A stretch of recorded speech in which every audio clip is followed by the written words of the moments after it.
ভুল পাল্টাচ্ছেন সেই ব্যবসায়ীরা। গত ১৬ বছর হাসিনাকে নির্লজ্জভাবে সমর্থন দিয়ে এখন গাইছেন ভিন্ন সুরে।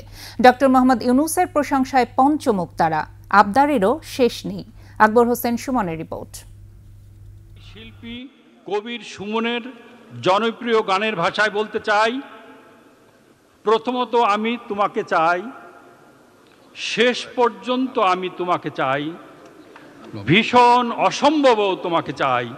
জয় বাংলা, জয় বঙ্গবন্ধু। ব্যবসায়ীদের এমন দৃষ্টিকটু সমর্থনেই বেপরোয়া হয়ে উঠেছিলেন ক্ষমতাচ্যুত স্বৈরশাসক শেখ হাসিনা। মাননীয় প্রধানমন্ত্রী, আমরা আপনাকে আবারও প্রতিজ্ঞা করে গেলাম, আপনার সাথে আমরা ছিলাম, আমরা আছি, আমরা ভবিষ্যতেও থাকব। প্রধানমন্ত্রী, আপনার সাথে শক্তিশালী করা প্রত্যেকটা নাগরিকের দায়িত্ব। আমি মনে করি যারা এই খারাপ কাজ করেছে, এই অসভ্যমিতা করেছে, যারা আমার দেশকে পুড়িয়েছে, তাদেরকে আপনি আইনের আওতায় আনুন। গত ১৬ জুলাই সময়ের বীর সন্তান বেগম রোকেয়া বিশ্ববিদ্যালয়ের ছাত্র আবু সাঈদ ঘাতকের বুলেটে শহীদ হওয়ার পর গোটা দেশ যখন বিক্ষুব্ধ, ঠিক সেই মুহূর্তে ২৩ জুলাই গণভবনে ছুটে গিয়েছিলেন ব্যবসায়ীরা। আমাদের নেতৃত্বের প্রতি আমাদের আস্থা আছে, বিশ্বাস আছে। ইনশাল্লাহ মৃত্যুর আগের দিন পর্যন্ত আমরা তার প্রতি আমাদের এই আস্থা বিশ্বাস, এবং মৃত্যুর পরেও তার প্রতি আমাদের আস্থা বিশ্বাস ইনশাল্লাহ থাকবে। একমাত্র ওয়ালটন এসি দিচ্ছে ১ বছরের রিপ্লেসমেন্ট গ্যারান্টি। অনেকের বিরুদ্ধে হাসিনা সরকারের ১৬ বছরে ব্যাংক থেকে হাজার হাজার কোটি টাকা লুটপাটের অভিযোগ রয়েছে। ২০০৯ সালের ২২,০০০ কোটি টাকার খেলাপি উন্নীত হয়েছে অন্তত ২ লাখ কোটিতে। এছাড়া এদের বিরুদ্ধে সিন্ডিকেট করে পণ্যের দাম বাড়িয়ে অতি মুনাফা করার অভিযোগও বিস্তর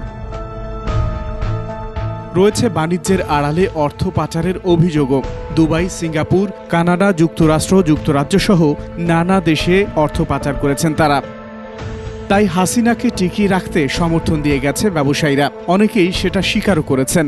আমিও মোটামুটিভাবে ১৪ বছর আগের তুলনায় ১৪ গুণ উপরে চলে আসছি।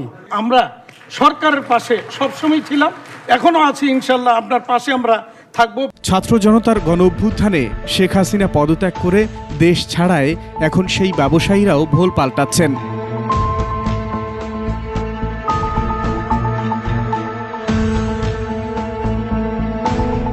আমি যদি বিপদে পড়ি, police is not available, with hmm I will contact, এই ব্যাপারগুলো তার কাছে তুলে ধরা হয়েছে।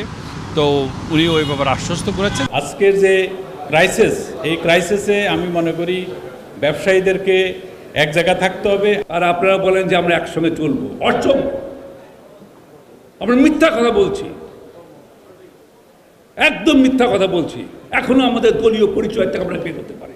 এখনো কে জামাত, কে আওয়ামী লীগ, কে বিএনপি, আর এখন বলছেন যে এই সরকার স্বল্পকালীন সরকার খুব ভালো। বিশ্লেষকরা বলছেন জার্সি বদল করে হাসিনার অলিগার্করা যেন পুরনো খেলায় মেতে উঠতে না পারেন, সে বিষয়ে অন্তর্বর্তী সরকারকে সজাগ থাকতে হবে। আকবর হোসেন সুমন, ২১ টেলিভিশন, ঢাকা।